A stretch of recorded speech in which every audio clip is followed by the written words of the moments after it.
मेरे प्रिय वृक्ष, तुमने मुझसे पूछा कि मेरे उस पार भी क्या कोई धरती है ना।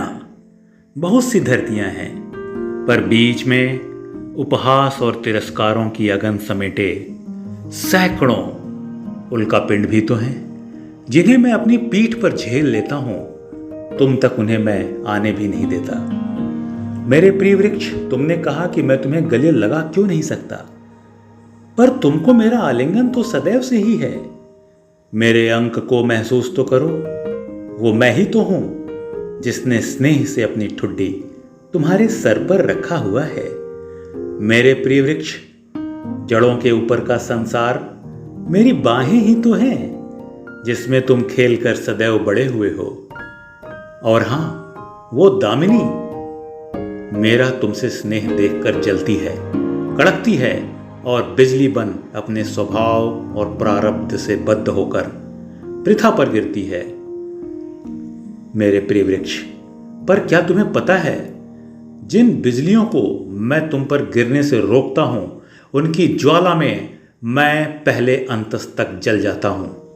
तुमने उसकी रोशनी जरूर देखी होगी, फिर भी वो तुम पर गिरती है, पृथा पर गिरती है, तो मैं दहाड़ मार कर रोता हूं। सुना होगा तुमने। हाँ मेरे प्रिय वृक्ष, मैं सूखा हूं, बहुत सूना सा पठार हूं, जिस पर आज तक कोई बारिश हुई ही नहीं। पर बोलो, मैं अपने हृदय समान सूर्य को जलाकर यूं न रखता तो क्या बादल आ पाते तुम तक? समंदर सारा पानी अपने कटोरे में भर लेता और बादलों का अस्तित्व बनता ही नहीं। मेरे प्रिय वृक्ष, मुझ तक कोई नदी नहीं पहुंचती, पहुंच भी नहीं सकती।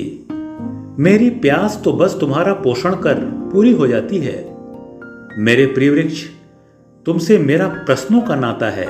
तुम पूछना और हमेशा पूछना, मैं हमेशा उत्तर दूंगा, जब तक कि तुम समझ न जाओ कि तुम्हारी मां की एक डिबिया सिंदूर, जो कि रक्त बनकर जिन मानवों की वाहिकाओं में दौड़ रहा है, वो मेरे हृदय में दीप्त दिनकर के आत्मज ही तो हैं।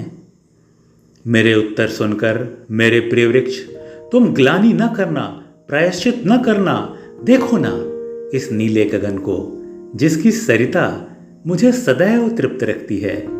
मैं सौ आसमान इस बात से ही संतुष्ट हूं कि मैं अपना एक दायित्व बड़ी निष्ठा से निभाया जा रहा हूं, और वह दायित्व है तुम सभी की रक्षा का, तुम सभी के पोषण का, तुम सभी के पोषण का।